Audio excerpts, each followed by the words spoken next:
Hey, welcome to lesson number 5 in the third module of the Ultimate ZBrush Guide course. And in this video, we're going to concentrate on adjusting all those shapes that we created in the previous videos and especially in the last video. So this video is going to be slightly different. It's a bit shorter and it's going to be a bit more of the time lapses. So I'm just going to go through the process, explain what I'm going to do, which tools I'm going to be using, and then we're going to move into time lapse because again, it becomes very repetitive to watch. So I'm going to jump straight into this video.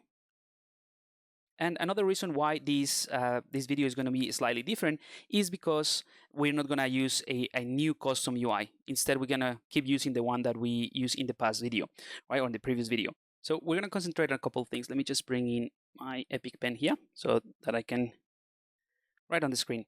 So we're going to concentrate on these brushes again. So the AccuCurve, the Move brush, and the Move Topological.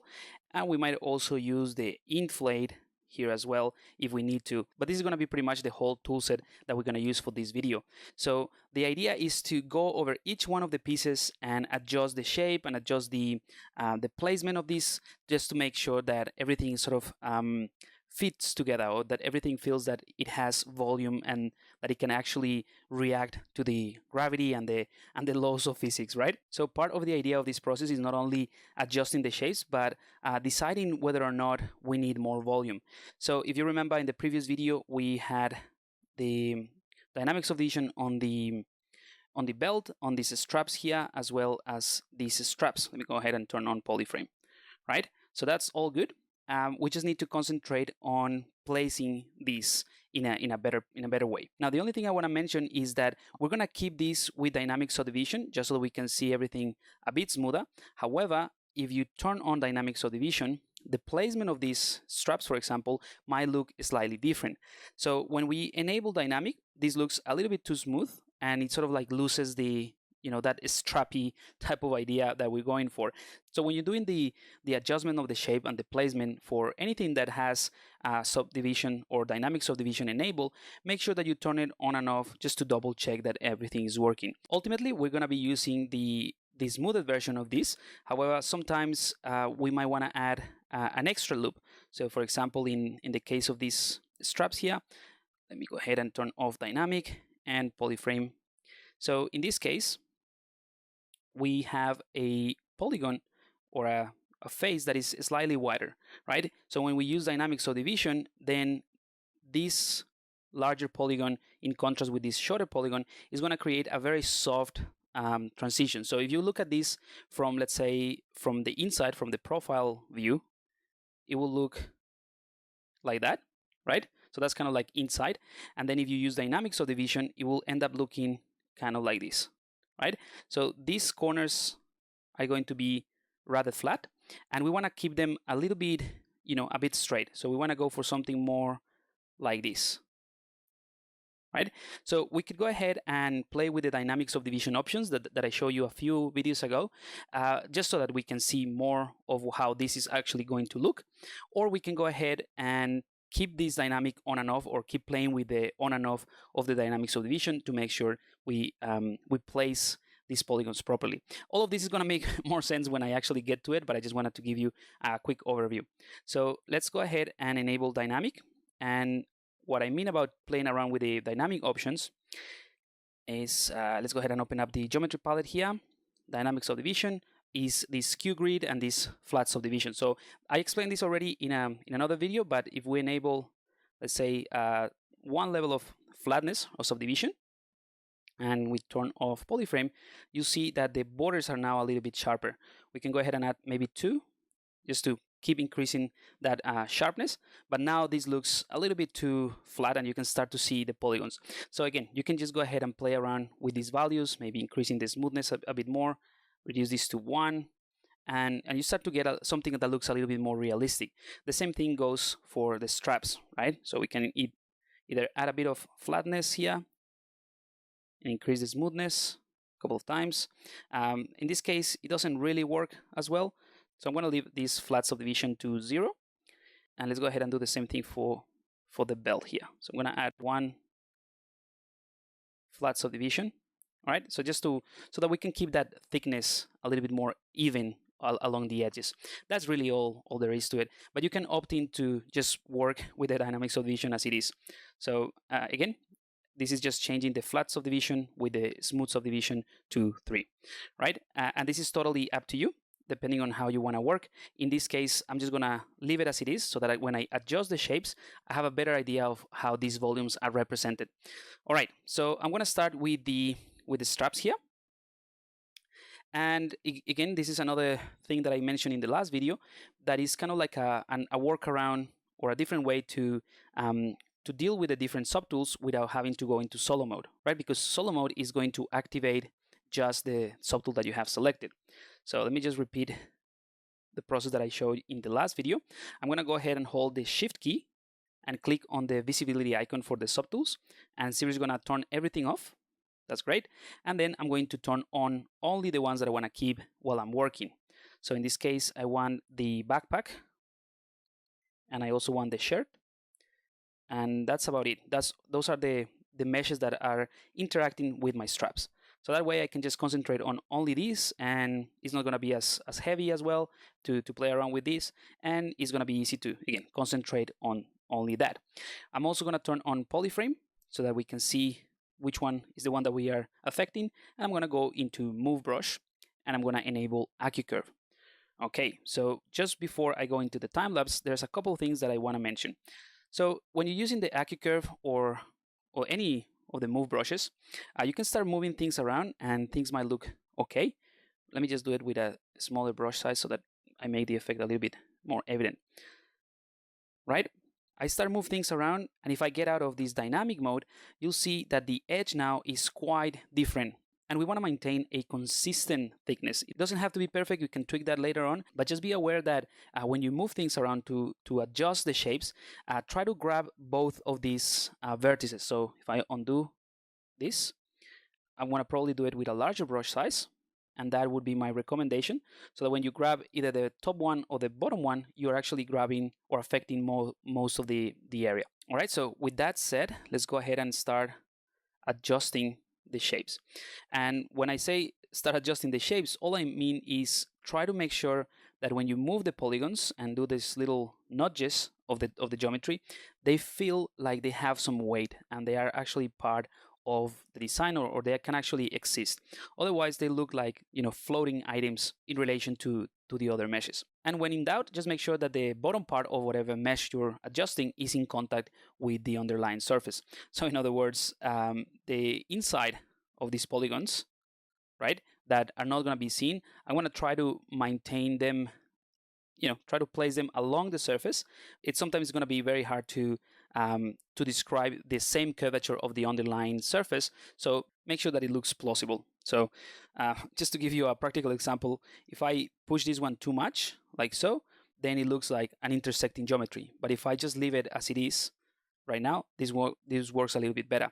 So it really becomes a matter of finding a good balance between intersections of these different meshes.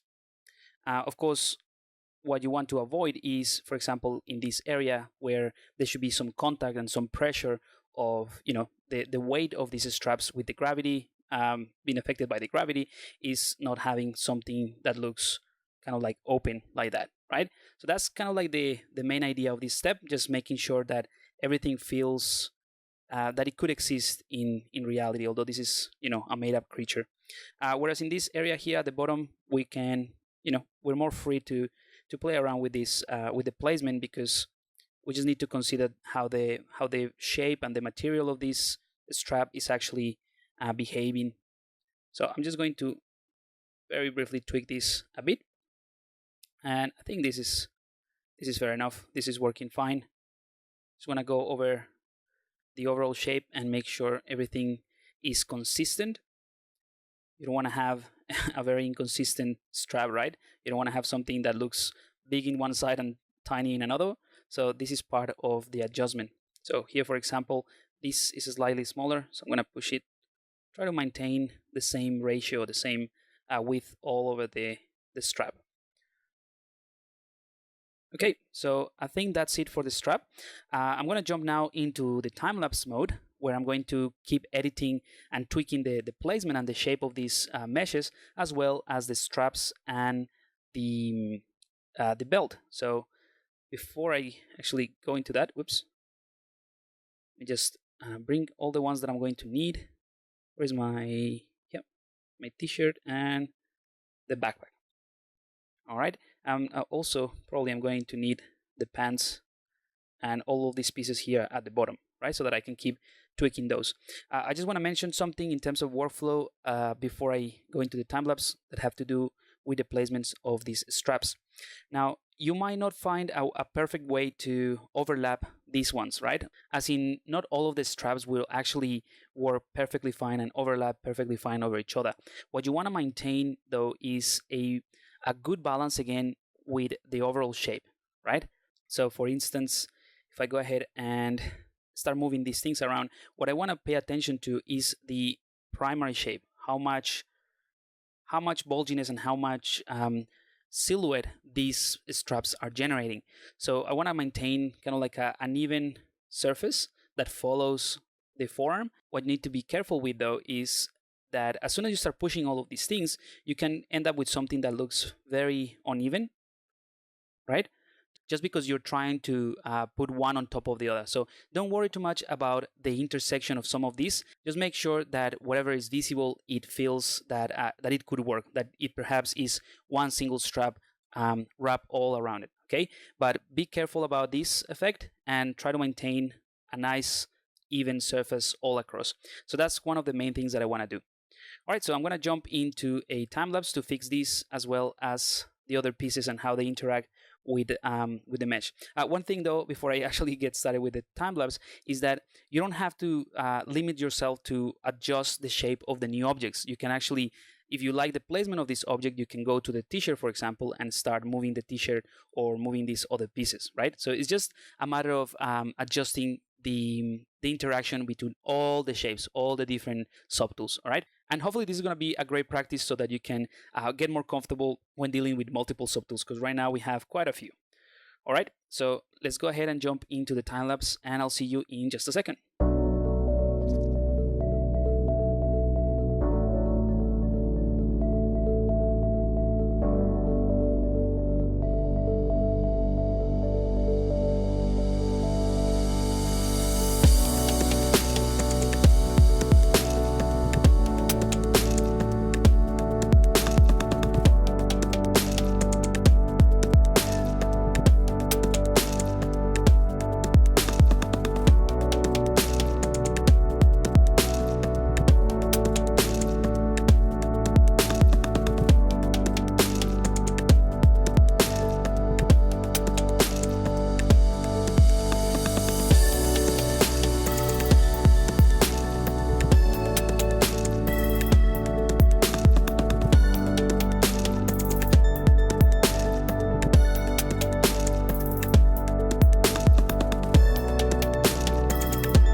So those are the straps already tweaked. So we have the straps for the arm as well as the backpack. So now I'm gonna do the belt, and that's gonna be relatively simple, using the same techniques, just masking or isolating by polygroups.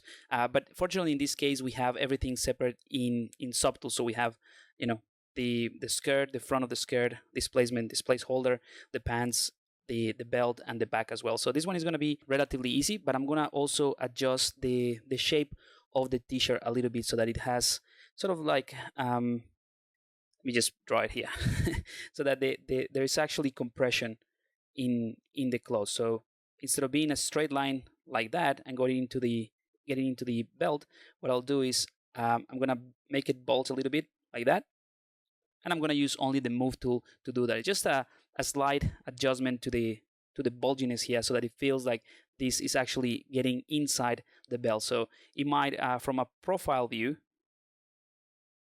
from here, it might look something like this, right? Rather than a flat line. Okay, and that also helps to accentuate the fact that this is a loose piece of cloth or a material that is a little bit loose and it just goes inside the belt. But again, I'm using exactly the same techniques, just the move brush, move topological, AccuCurve if I need to, and masking and selecting tools. So it's just a full recap of the tools that we have already used to adjust the shape. So I'm going to jump into the time lapse now and adjust the placement of all these pieces in relation to the belt.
So that completes the adjustment of the shapes, and as you can see, just by adding a tiny little bit of volume here around the waist, it feels more like the belt is now applying some pressure just because of these slightly tweaked shapes, right? These adjustments.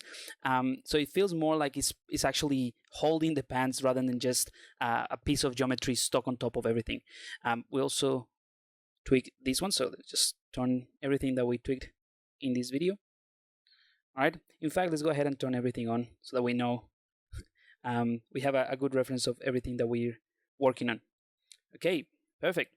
Now there are some other shapes that we can go ahead and tweak if you want to at this stage, but this is kind of like an initial pass to make sure that all the volumes that we are adjusting are actually in place. Now, because I went ahead and worked on these two pieces kind of like in isolation, I have to come back and tweak the placement of these straps.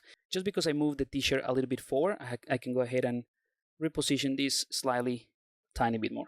And those are the type of things that you're gonna get familiar the more you do it, and the more projects that you work on, and so on and so forth. You're gonna get familiar with this workflow.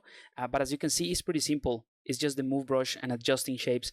And just by doing that, what we did in this video, in this lesson, although it's pretty simple, very self-explanatory, and we're limiting our tool set to just the move brushes and the smooth brush perhaps, it can make a huge difference if you concentrate on how everything interacts with each other. And that is kind of like the point of this step.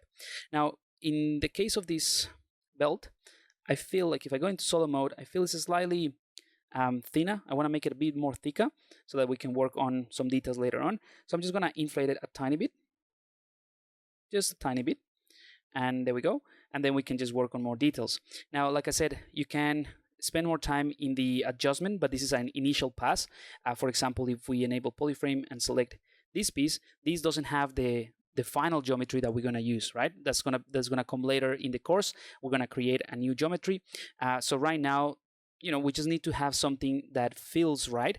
But once we create the retopology or the proper topology that this piece is going to have, we're going to have to come back and readjust things anyway. So this is just a quick pass, and that's why this video is full of time lapses, because it's a quick pass to generate the ideas, and then we're going to have to adjust them later on. I'm going to go ahead and select this piece in here. I'm going to turn off the line, and I'm also going to adjust these shapes a tiny bit, because every time that you move something, and if you're not paying attention to the rest of the objects, you can break the the illusion that this character actually could exist and that these pieces are part of this character. So I just wanna do a little bit of tweaking here, maybe on the backpack as well. I want to make sure that symmetry is enabled for this. Just push it down. Again, this is something that is just going to be a placeholder, and we're going to work on that later on. But just want to make sure everything feels right. I'm going to turn off symmetry here for the, not for the body. Sorry, let me just undo that. For this hand here, and I want to try to push this in a bit more. All right, and just adjust the shapes of a tiny bit more of this hand. And these are very, very tiny tweaks. You might think this actually is not doing anything, but every little bit and every little space that you have to sort of like step back and judge the progress that you're doing is actually really good, so that you can also learn how to self-assess the progress that you're making, and whether or not the changes that you need to do are going to affect the design in a positive way. So what I mean by that is, after you do this multiple times, even though this might not look like I'm changing things tremendously, this is just little nudges here and there, because I'm looking at it from every single angle that I can, and rotating things around. All of these little changes, they're going to fine-tune the placement and the volumes, and overall the silhouette quite a bit, right? So that's basically what I wanted to do in this video. And just to wrap it up, let's go ahead and go into the pants and just make it a little bit more bulging, just more volume here towards the bottom, and use the smooth brush. I'm gonna go into solo mode and also add a bit more volume here at the back. And again, every time that you work on solo mode now, from this point onwards, because you're adjusting the shapes, you need to make sure that you toggle solo mode off and double check the interaction of the pieces that you tweaked or that you changed the volumes with the rest of the character. So right now I'm just trying to make sure that the silhouette and the volume of the pants by themselves work, but then I can go ahead and check how they look or how they work with the rest of the body. So now there's some intersection here, so I can select this piece, bring it forward a tiny bit more, and readjust the shape. So I'm going to do that with every part that is interacting now with the pants. And for the most part, this is my recommendation, and this is the workflow, or the steps of the workflow that I would recommend you try to get familiar with. That every time that you adjust something, you can come back and revisit and review the entire progress of the character, or all the pieces that you're tweaking, and making sure that everything works with each other, right? It's again trying to find the balance between all these pieces. All right, so basically that's it for this lesson. Again, like I said, this one is slightly different from the other ones. It's pretty simple. The workflow that we're using is more about the time lapses and spending time. So I would recommend to spend as much time as you need at this stage, just tweaking the shapes, making sure that everything feels solid as a whole piece, not as individual pieces or meshes, before we move into the next video. Now, in the next video, I'm going to introduce you to yet another tool in ZBrush that is incredibly powerful for sketching. So remember, I just want to reiterate that at this point, everything is very subject to change. It's very organic, right? So if for some reason you want to add or remove something or change things, at this stage we can still do it using Dynamesh, or the new feature that I'm going to introduce in the next video, which is called the Sculptris Pro. So I'm going to leave this lesson here, and I'll see you in the next video.